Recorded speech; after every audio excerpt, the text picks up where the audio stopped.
প্রথম বৎসর আল্লাহ পাক আসমানকে আদেশ করবেন, রে আসমান, আগামী 3 বৎসর পরে দাজ্জাল পৃথিবীতে আত্মপ্রকাশ করবে।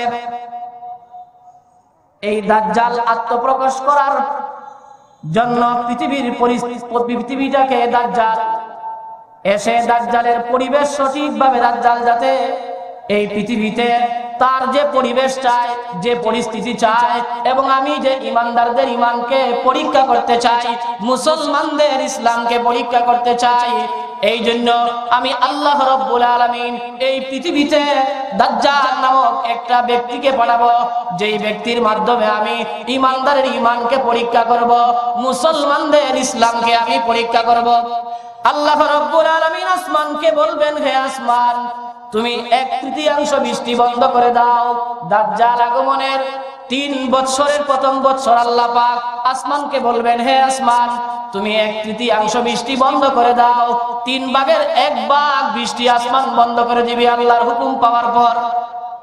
এবং আল্লাহ পাক জমিনকে বলবেন, হে জমিন, তুই 1/3 ফসল বন্ধ করে দে।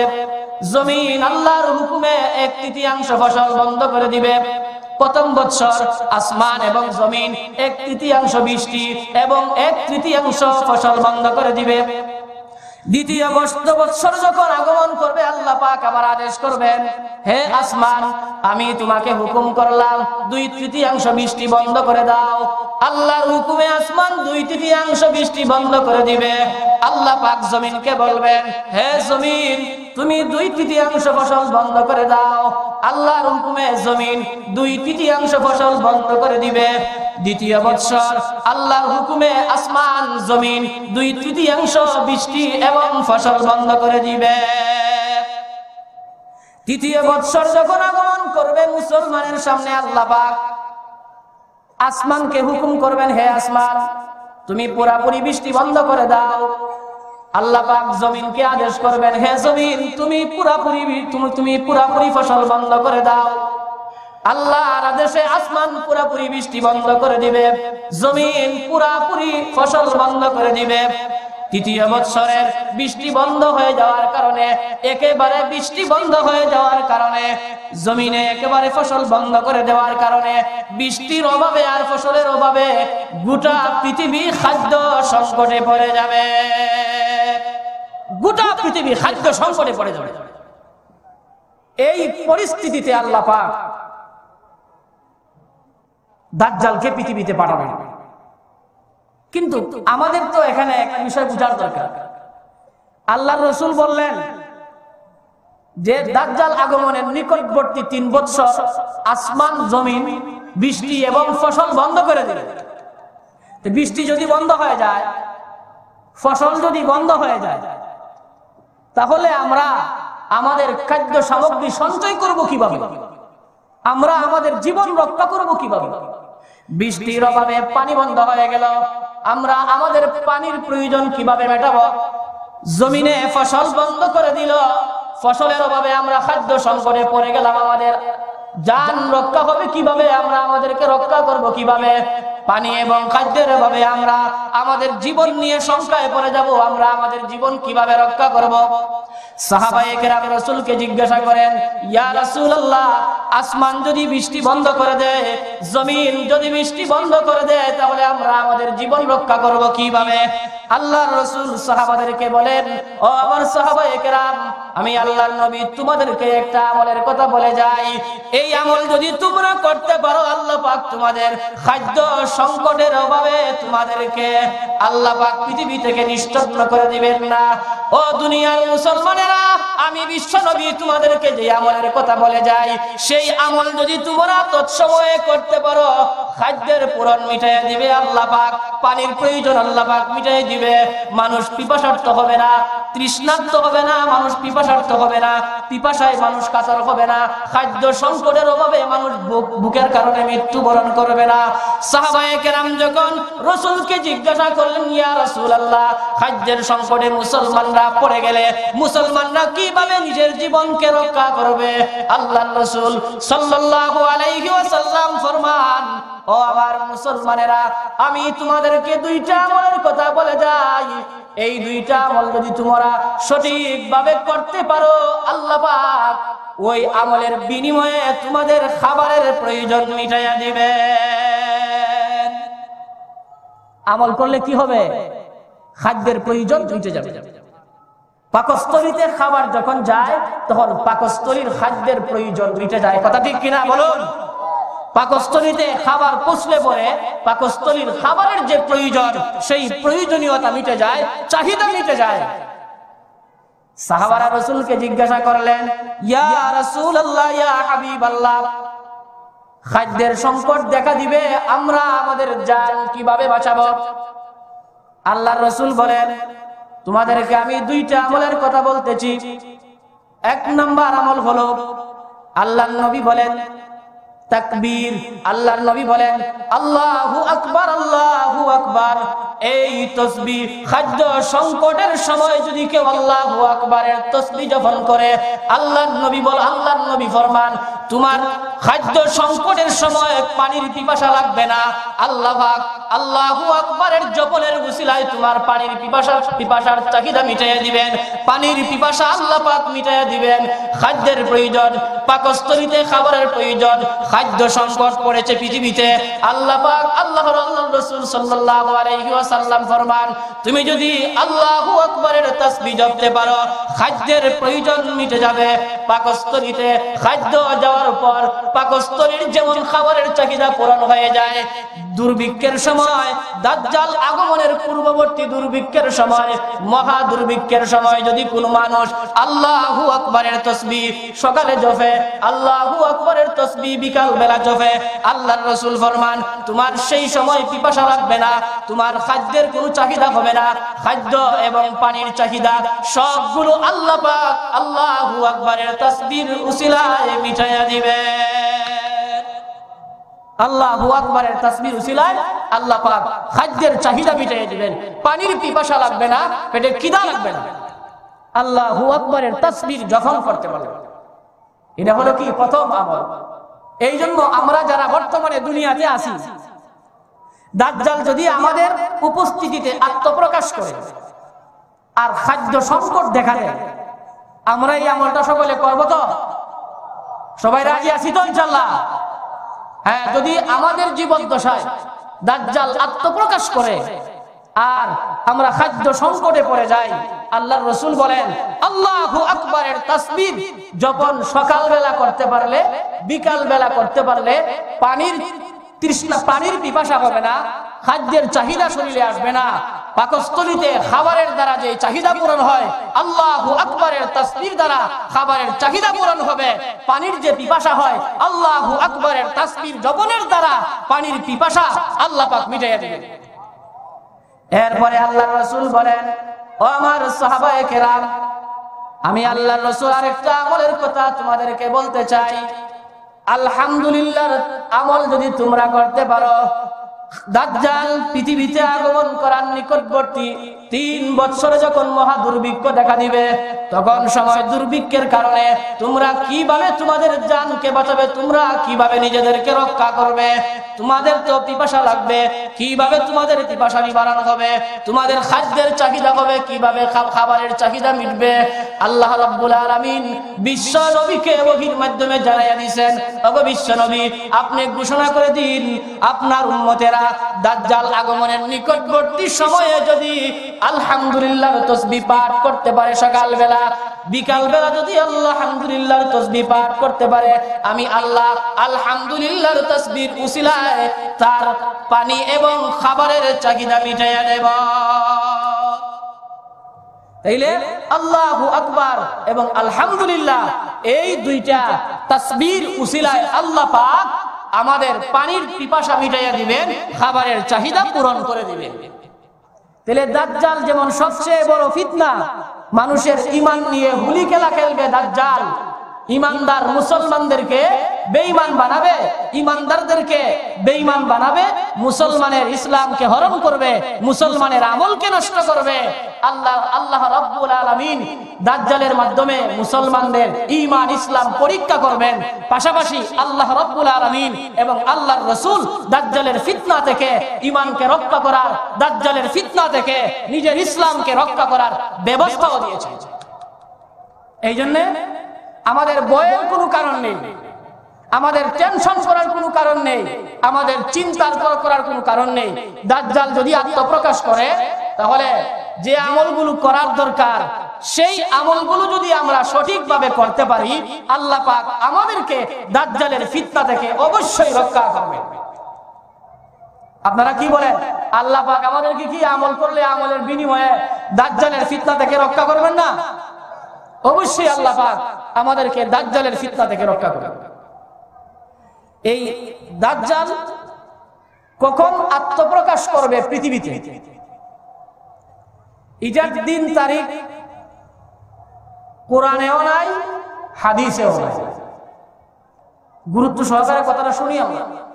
দাজ্জাল কোন মাসে, কোন সালের, কত তারিখ, কোন মাসে, কোন সালের, কোন মাসের কত তারিখ আত্মপ্রকাশ করবে পৃথিবীতে, এই দিন তারিখ নির্ধারণ করে কোরআনেও নাই, কোরআনেও নির্ধারণ করা নাই, রাসূলের হাদিসেও নির্ধারণ করা নাই।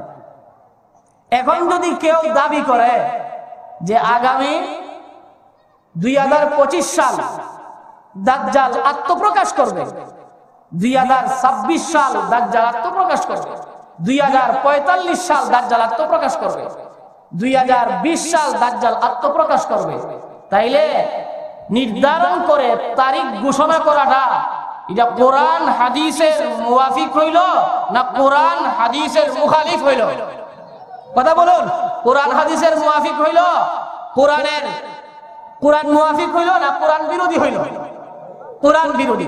যেখানে আল্লাহ পাক কোরআনে কারীমের মধ্যে দাজ্জালের কোনো আলোচনা সুস্পষ্ট ভাষায় ব্যক্ত করেন নাই, সেখানে দাজ্জাল আগমনের দিন তারিখ নির্ধারণ করে কোরআনে আলোচনা করার প্রশ্নই আসে না। যেখানে আল্লাহর রাসূল হাদিসের মধ্যে দাজ্জাল কোন সালের কোন মাসের কত তারিখ আত্মপ্রকাশ করবে সেই কথা আল্লাহর রাসূল হাদিসে সুস্পষ্ট ভাষায় নির্ধারণ করে বলেন নাই। এখন যদি কেউ দাবি করে যে নির্ধারিতভাবে অমুক সালে দাজ্জাল আত্মপ্রকাশ করবে, তাহলে তার দাবিটা হাদিসের পক্ষে হবে না হাদিসের বিরুদ্ধে যাবে?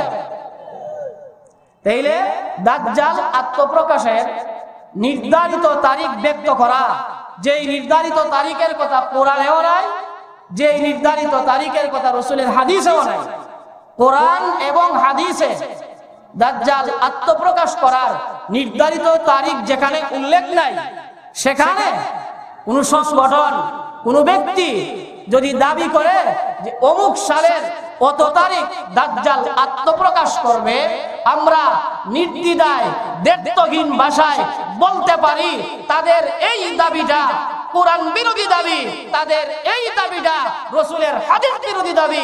কোরআন এবং হাদিসের কোথাও দাজ্জাল আত্মপ্রকাশের নির্ধারিত তারিখ যেখানে উল্লেখ নাই, সেখানে কোনো ব্যক্তি যদি দাজ্জাল আত্মপ্রকাশের নির্ধারিত কোনো তারিখ ব্যক্ত করে, সেই দাবিটা অবশ্যই কোরআন বিরোধী দাবি হবে, রাসূলের হাদিস বিরোধী দাবি হবে। এই কথাটা কেন বললাম? কারণ আমাদের দেশে অনেক ভ্রান্ত মতবাদের আত্মপ্রকাশ ঘটেছে। যতগুলো ভ্রান্ত মতবাদ বা ভ্রান্ত দলের, পথভ্রষ্ট দলের আত্মপ্রকাশ ঘটেছে, এর মধ্যে একটা দলের নাম হলো লামাযহাবী সম্প্রদায়। আপনারা এদেরকে চিনেন কিনা? অবশ্যই চিনার কথা। এই লামাযহাবীদের অনেক আলেম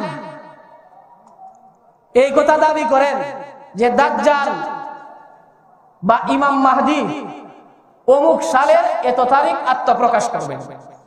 আচ্ছা, আপনারা বলেন তো, আমার আগের কথাগুলো বুঝে থাকলে আপনারা বলুন, কোরআন এবং হাদিসে দাজ্জাল অথবা ইমাম মাহদী আত্মপ্রকাশের নির্ধারিত কোন তারিখ উল্লেখ আছে?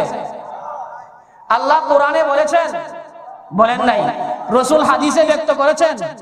করেন নাই। যেখানে আল্লাহ এবং তার রাসূল দাজ্জাল অথবা ইমাম মাহদী আত্মপ্রকাশের নির্ধারিত কোন তারিখ ব্যক্ত করেন নাই, সেখানে আমাদের দেশের ভ্রান্ত লামাযহাবীরা দাজ্জাল আত্মপ্রকাশের নির্ধারিত তারিখ উল্লেখ করা মানে কোরআনের বিরুদ্ধে চ্যালেঞ্জ ছুড়ে দেওয়া, রাসূলের হাদিসের বিরুদ্ধে চ্যালেঞ্জ ছুড়ে দেওয়া। যেখানে আল্লাহ কোরআনে উল্লেখ করেন নাই তার নির্ধারিত তারিখ, সেখানে ভ্রান্ত লামাযহাবীরা কিভাবে দাজ্জাল আত্মপ্রকাশের নির্ধারিত তারিখ ব্যক্ত করে আমার বুঝে আসে না। যেখানে আল্লাহর রাসূল তার পবিত্র হাদিসের কোন হাদিসে দাজ্জাল আত্মপ্রকাশের নির্ধারিত কোন তারিখ ব্যক্ত করেন নাই, সেখানে পথভ্রষ্ট লামাযহাবীরা কিসের ভিত্তিতে দাজ্জাল আত্মপ্রকাশের নির্ধারিত তারিখ ব্যক্ত করে আমার বুঝে আসে না। এর দ্বারা প্রমাণ হয় কোরআনে নাই এমন কথা তারা ব্যক্ত করে, রাসূলের হাদিসে নাই এমন কথা তারা ব্যক্ত করে। আসলে তারা সত্যিকার অর্থেই লামাযহাবী এবং ভ্রান্ত মতবাদের অধিকারী। এই জন্য ভ্রান্ত মতবাদে বিশ্বাসী লামাযহাবীরা তারা যেমন কতগুলো আকীদা বিশ্বাস তাদের ভ্রান্ত, ঠিক তেমনি ভাবে তাদের কতগুলো আমল আছে ভ্রান্ত, যে আমলগুলো কোরআনও সমর্থন করে না, রাসূলের হাদিসও সমর্থন করে না। এই ভ্রান্ত লামাযহাবীরা বিশেষ করে বাংলাদেশের আনাচে কানাচে মুসলমানদের ঈমান নিয়ে হুলি খেলা খেলছে। মুসলমানদের ইসলাম নিয়ে লামাযহাবীরা সমাজের যত্র তত্র ফিতনা চড়াচ্ছে। মুসলমানদের আমল নিয়ে লামাযহাবীরা মুসলমান সমাজে যত্র তত্র ফিতনা চড়াচ্ছে। নামাজের মধ্যে আমিন আস্তে বলবেন না জোরে বলবেন, এই কথার সমাধান হাদিসে পরিষ্কার ভাষায় আরো শত শত বছর আগেই রাসূল দিয়ে রেখেছেন। নামাজে আমিন জোরে বলবে না আস্তে বলবে। সূরাতুল ফাতিহা নামাজে পড়বে কি পড়বে না মুক্তাদি, এই বিষয়গুলোর সমাধান শত শত বছর আগে মুহাদ্দিসিনে কেরাম হাদিসের কিতাবে ব্যক্ত করে গেছেন। আরো বিভিন্ন আমল যেগুলোর সিদ্ধান্ত শত শত বছর পূর্বে মুহাদ্দিসিনে কেরাম হাদিসের মধ্যে সুস্পষ্ট ভাষায় সমাধান দিয়ে গেছেন, ব্যক্ত করে গেছেন। সেখানে ভ্রান্ত লামাযহাবীরা শত শত বছর পূর্বে সমাধানকৃত বিষয়কে কিতাবের ভিতর থেকে বের করে মুসলমানদের মধ্যে এগুলোর প্রচার প্রসার ঘটায়। আমিন জুড়ে বলবে না আস্তে বলবে, এর সমাধান মুহাদ্দিসিনে কেরাম হাদিসের কিতাবে শত শত বছর পূর্বে সমাধান দিয়ে গেছে। যে বিষয়ের সমাধান হাদিসের কিতাবে সুস্পষ্ট ভাষায় দেওয়া আছে, এই বিষয় কিতাব থেকে বের করে সমাজে ব্যক্ত করার উদ্দেশ্যটা কি তাদের? তারপর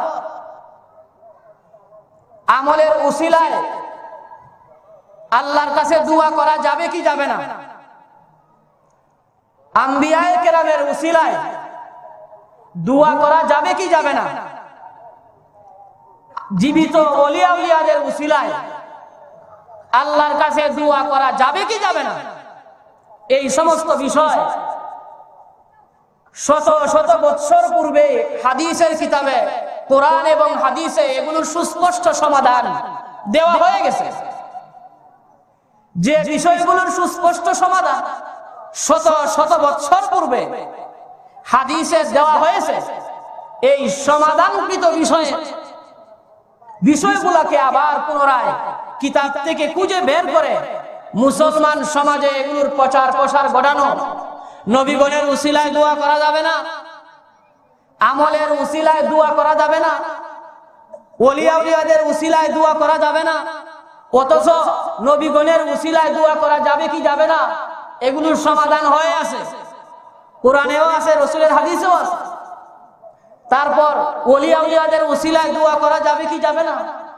এগুলোর সমাধান কোরআন এবং হাদিসে দেওয়া আছে, যে ওলিয়া উলিয়াদের উসিলায় দোয়া করা যাবে, নবীগণের উসিলায় আল্লাহর কাছে দোয়া করা যাবে, নেক আমলের উসিলায় আল্লাহর কাছে দোয়া করা যাবে। এইগুলোর সমাধান কোরআন এবং হাদিসে শত শত বৎসর পূর্বেই দেওয়া আছে। এখন হঠাৎ করে তাদের আত্মপ্রকাশ ঘটলো।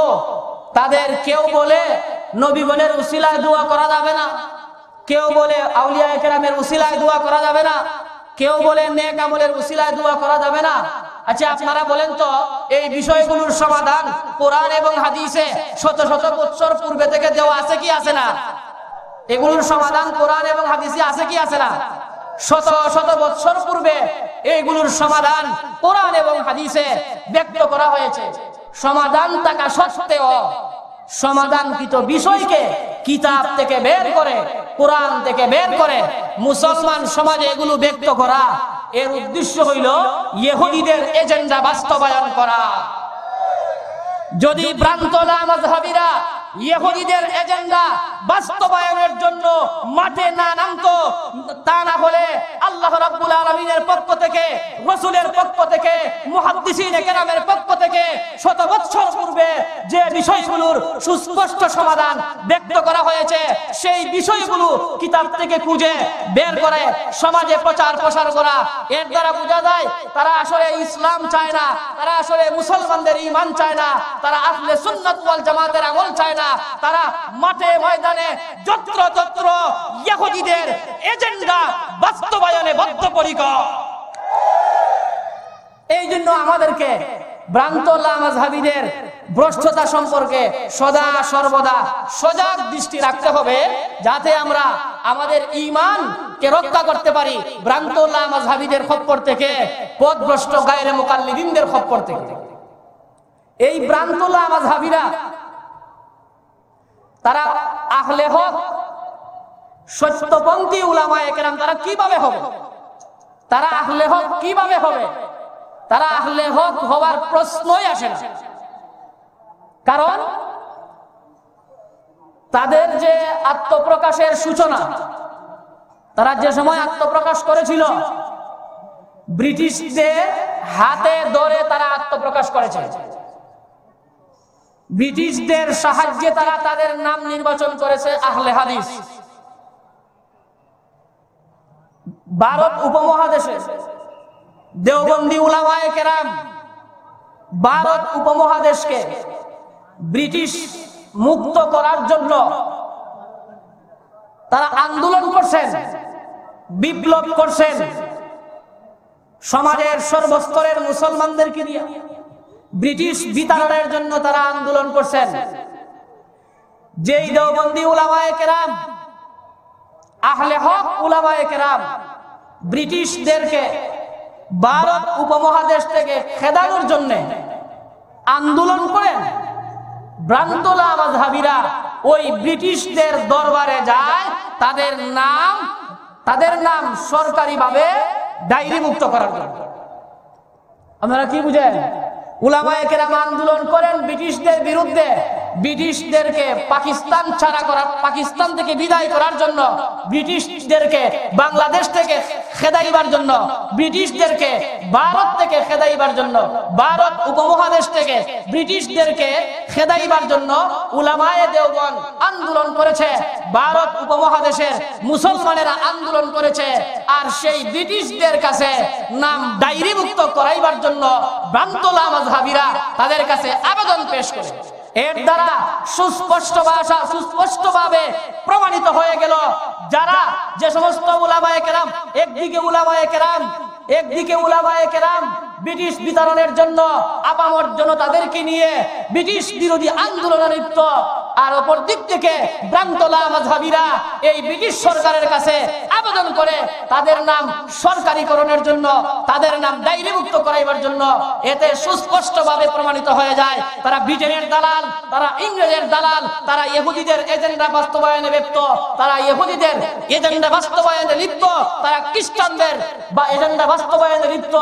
এভাবে যারা যে কোনো দলে, যে কোনো যুগে, যে কোনো দলে, যে কোনো লোক যদি ইহুদিদের এজেন্ডা বাস্তবায়নে লিপ্ত হয়, প্রমাণ হবে তারা ভ্রান্ত। খ্রিস্টানদের এজেন্ডা বাস্তবায়নে লিপ্ত হয়, প্রমাণিত হবে তারা ভ্রান্ত। ইহুদি খ্রিস্টানের এজেন্ডা বাস্তবায়নে লিপ্ত হয়, প্রমাণিত হবে নিঃসন্দেহে তারা আহলে হক নয়, আহলে হকের ধারে কাছে যেতে পারবে না। তারা সত্যিকার অর্থেই পথভ্রষ্ট, তারা সত্যিকার অর্থেই আহলে সুন্নাত ওয়াল জামাতের অন্তর্ভুক্ত নয়, তারা সত্যিকার অর্থেই নাজাতপ্রাপ্ত মুসলমানের দলে অন্তর্ভুক্ত হতে পারবে না। তাহলে আমরা কি বুঝলাম? ভ্রান্ত লামাযহাবীরা যখন আত্মপ্রকাশ করেছিল এই ভারত উপমহাদেশে, তখন তারা কাদের সাহায্যে আত্মপ্রকাশ করেছিল? আমার আগের কথা বুঝে থাকলে আপনারা বলুন। ভ্রান্ত লামাযহাবীরা কাদের সাহায্যে এই দেশে আত্মপ্রকাশ করেছিল? ব্রিটিশের সাহায্যে, যারা ছিল ভারত উপমহাদেশের মুসলমানদের চরম দুশমন। মুসলমানদের দুশমন, ভারত উপমহাদেশের মুসলমানদের দুশমন, ভারত উপমহাদেশের হিন্দুদের দুশমন। তারা আমাদের ভারত দখল করে এদের কাছে যায়, ভ্রান্ত লামাযহাবীরা তাদের নাম ডায়েরিভুক্ত করে বলেন।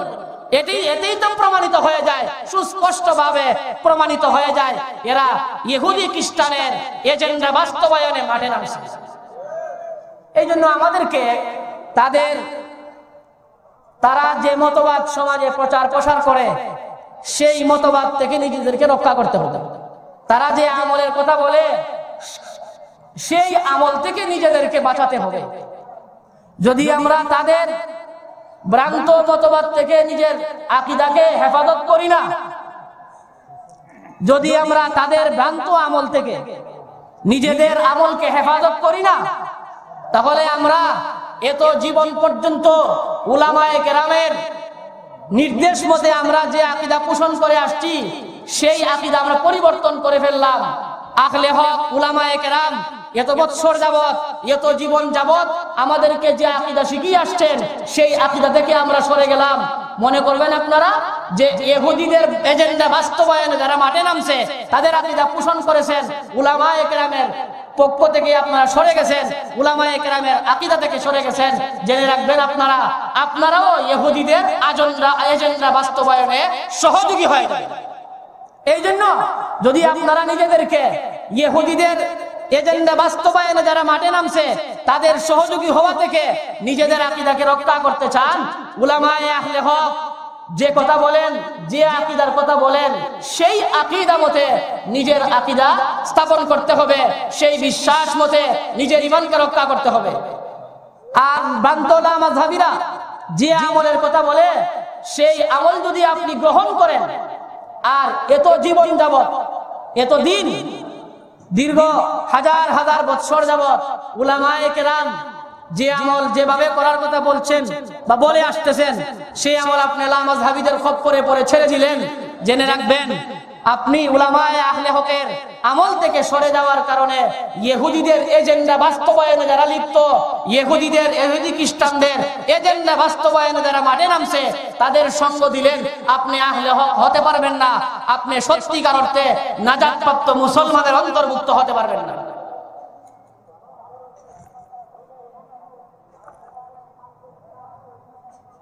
যাই হোক মুহতারাম হাজিরিন,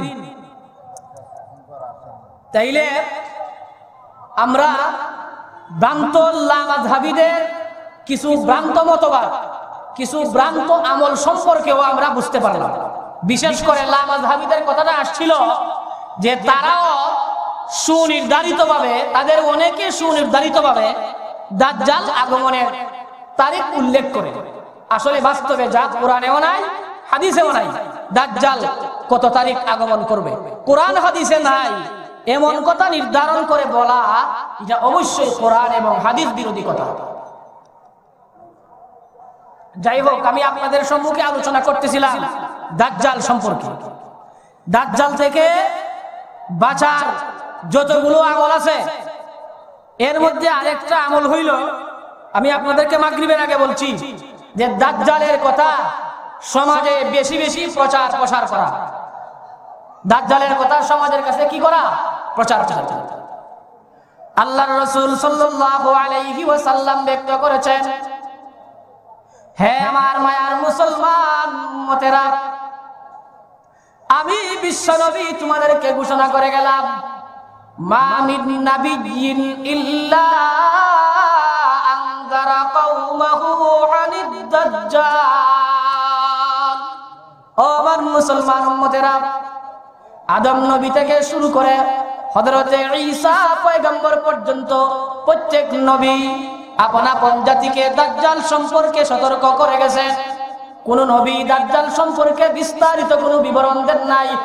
একমাত্র আমাদের নবী, বিশ্ব নবী জনাবে মুহাম্মদুর রাসূলুল্লাহ সাল্লাল্লাহু আলাইহি ওয়াসাল্লাম বিস্তারিতভাবে দাজ্জালের বিবরণ দিয়েছেন। এমনকি আল্লাহর নবী জনাবে মুহাম্মদুর রাসূলুল্লাহ সাল্লাল্লাহু আলাইহি ওয়াসাল্লাম তার জীবদ্দশায় মদিনাতে অথবা মক্কাতে এমন কতগুলো ঘটনা ঘটেছে যেই ঘটনার দ্বারা বোঝা যাচ্ছিল যে বিশ্ব নবীর আমলেই দাজ্জাল প্রকাশ হয়ে গেছে। রাসূল দাজ্জাল সম্পর্কে এত সতর্ক ছিলেন। রাসূল বলতেন যে, হে আমার মুসলমান উম্মতেরা, আমি রাসূলের জীবদ্দশায় যদি দাজ্জাল আত্মপ্রকাশ করে, আমি বিশ্ব নবী উম্মতের পক্ষ হয়ে দাজ্জালের বিরুদ্ধে অবস্থান নেব। আমি বিশ্ব নবী জনাবে মুহাম্মদুর রাসূলুল্লাহ সাল্লাল্লাহু আলাইহি ওয়াসাল্লাম দাজ্জালের মোকাবেলা নিজে করব। আর যদি আমার জীবদ্দশায় পৃথিবীতে দাজ্জাল আত্মপ্রকাশ না করে, ও মুসলমানেরা, তোমরা আমি নবীর অবর্তমানে তোমাদের পক্ষ থেকে দাজ্জালের মোকাবেলা করতে হবে। নবী বলেন, আমার জীবদ্দশায় যদি দাজ্জাল আত্মপ্রকাশ করে, তাহলে আমি বিশ্ব নবী দাজ্জালের মোকাবেলা করব। নবীজি কি বলছেন? যে আমি যদি জীবিত থাকি আর এমত অবস্থায় দাজ্জাল আত্মপ্রকাশ করে, তাহলে জেনে রাখো আমি বিশ্ব নবী নিজে দাজ্জালের মোকাবেলা করব। দাজ্জালের প্রতিরোধে, দাজ্জালের প্রতিবাদে আমি নবী অগ্রণী ভূমিকা পালন করব। আর আমি নবী যদি দুনিয়া থেকে বিদায় হয়ে যায়, দুনিয়া থেকে চলে যায়, আর আমার উম্মতের সময় পৃথিবীতে দাজ্জাল আত্মপ্রকাশ করে, তোমাদের ঈমানকে হরণ করার জন্য দাজ্জাল চক্রান্ত চালাবে, তোমাদের ইসলামকে নষ্ট করার জন্য দাজ্জাল চক্রান্ত চালাবে, তোমাদের ইসলামকে বিনষ্ট করার জন্য দাজ্জাল ষড়যন্ত্র করবে।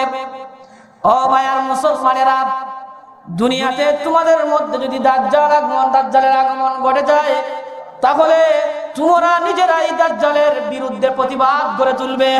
দাজ্জালের কাছে যাবে না। দাজ্জালের কাছে যদি যাও, দাজ্জালের কাছে গেলে দাজ্জালের অলৌকিক ঘটনাবলী দেখে তোমরা দাজ্জালের প্রতি ঈমান এনে ফেলবে। দাজ্জালের মোকাবেলা আমাদের কি করতে হবে? কিন্তু দাজ্জালের মোকাবেলা আমরা করব, আমরা যদি আমাদের ঈমানকে মজবুত না করি, তাহলে দাজ্জালের মোকাবেলা আমরা করতে পারবো?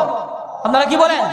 আমরা যদি আমাদের আমলকে মজবুত না করি, আমরা যদি আমাদের ঈমানকে মজবুত না করি, তাহলে আমরা কি দাজ্জালের মোকাবেলা করতে পারবো? দাজ্জালের বিরুদ্ধে প্রতিবাদ গড়ে তুলতে পারবো? বর্তমান পৃথিবীতে যে ইহুদিরা বাস করে, খ্রিস্টানরা বাস করে, ইহুদি খ্রিস্টান যারা বসবাস করে বর্তমান পৃথিবীতে, তাদের দ্বারা দাজ্জাল আগমনের পরিস্থিতি সৃষ্টি হচ্ছে। ইহুদিদের কর্মকাণ্ডের দ্বারা, ইহুদিদের কার্যকলাপের দ্বারা পৃথিবীর পরিবেশ দিন দিন পাল্টে যাচ্ছে। দাজ্জাল পৃথিবীতে আগমন করার পরিস্থিতি সৃষ্টি হচ্ছে। যারা বলে দাজ্জাল বর্তমান জগতের ইহুদিরাই দাজ্জাল, তারা এই কথাটা বলতে পারবে বেশির থেকে বেশি যে বর্তমান পৃথিবীর ইহুদিদের দ্বারা দাজ্জাল আগমন ঘটার পরিবেশ সৃষ্টি হচ্ছে পৃথিবীতে। ইহুদিদের দ্বারা দাজ্জাল আগমন ঘটার পৃথিবীতে পরিবেশ সৃষ্টি হচ্ছে, এই কথা বলা যাবে। বর্তমান জগতের খ্রিস্টানদের দ্বারা দাজ্জাল পৃথিবীতে আগমন ঘটার পরিবেশ সৃষ্টি হচ্ছে। কারণ আপনারা ইসরায়েলের দিকে তাকান, সেখানেও ইহুদিদের রাজত্ব। তারপর শুধু ইসরায়েল নয়, পৃথিবীর বিভিন্ন রাষ্ট্রে আমরা দেখতে পাই ইহুদিদের চক্রান্তই বেশি। এই কারণে ইহুদিরাই দাজ্জালের বেশি অনুসারী হয়। যাই হোক, আমি আপনাদের খেদমতে দাজ্জাল সংক্রান্ত যে আলোচনা করলাম, সেই আলোচনা শুনে আমরা আমাদের ঈমানকে যাতে রক্ষা করতে পারি, সেই ধরনের আমল করার তৌফিক আল্লাহ পাক আমাদেরকে দান করুন। সবাই বলুন আমিন।